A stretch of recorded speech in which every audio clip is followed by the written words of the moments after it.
আসসালামু আলাইকুম। আমরা এখন চট্টগ্রাম কচ্ছপ বাইজিদ বুস্তামের মাঝে। বড় বড় কচ্ছপ। আমি শুনেছি বাজারে নাকি অনেক বড় বড় কচ্ছপ দেখা যায়, সেই কচ্ছপগুলি দেখার জন্য এসেছি।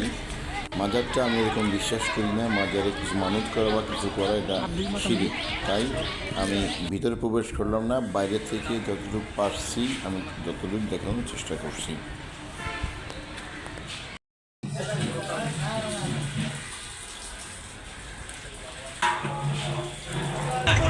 আমরা এখন কর্ণফুলী টানেলে প্রবেশ করছি।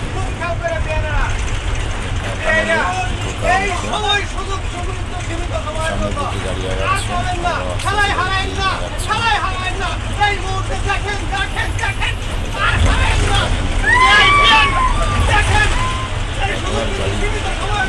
পিক আপ দেওয়া লাগে না, গাড়ি গ্লাস পাওয়া দিলে গাড়ি ছুটতেছে।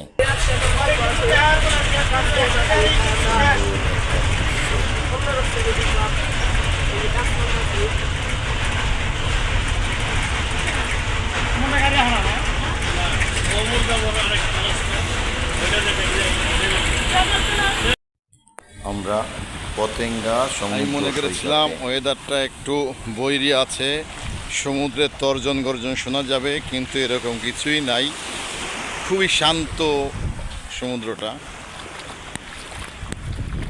মাঝখানের দিকে হাজার হাজার শিপ, এখানে কিছু স্পিড বোটও আছে, যেটা করে মানে পর্যটকরা বা ভ্রমণ পিপাসুরা ঘোরাঘুরি করে। ভিডিও করলাম পানিতে নামার যুদ্ধে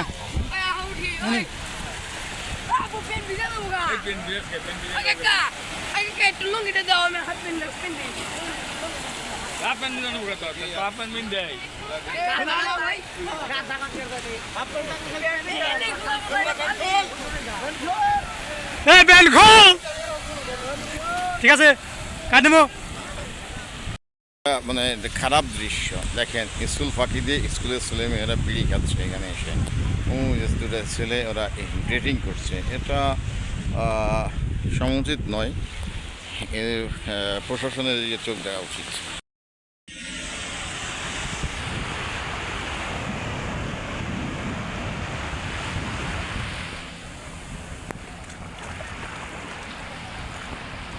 আমি নামতে যাচ্ছিলাম সমুদ্রে, কিন্তু একা একা তো আর নামার মতো কেউ নাই, আর প্রচুর বালু নদীর পানিতে। এখানে পরিষ্কার করা গোসল করার পানিও পাবো না, যেহেতু আমরা কোনো হোটেল নেইনি। আমরা হয়তো দুপুরে লাঞ্চ শেষ করে আবার ঢাকার উদ্দেশ্যে রওনা করব। এদিকে কিছু লোক আছে, এরা হয়তো কোথাও থেকে ঘুরতে এসেছে, তো লোক সংখ্যা হয়তো বিকেলে বাড়বে। তো সবচেয়ে খারাপ যেটা লাগছে, স্কুল কলেজের ছেলে মেয়েরা স্কুল ফাঁকি দিয়ে এখানে এসে যারা করছে, এটা মোটেও নৈতিক নয়।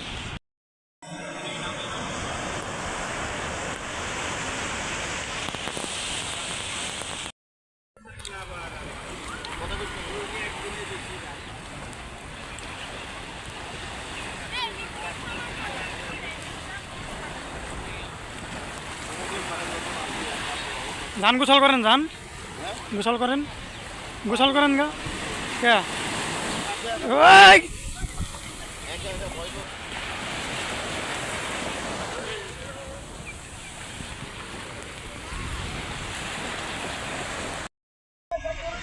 স্পিড বোট মাথায় উঠেছে।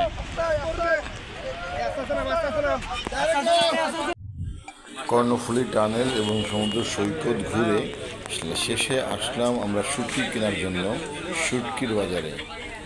বিভিন্ন টাইপের শুটকি আছে এখানে, তাই দামাদামি করে কিছু শুটকি কেনার চেষ্টা করছি। আমাদের শুটকি কেনা শেষ, তাই আমরা ঢাকার উদ্দেশ্যে রওনা হব। নিছেন সকলে ভালো থাকবেন, সুস্থ থাকবেন, সুন্দর থাকবেন। আল্লাহ হাফেজ।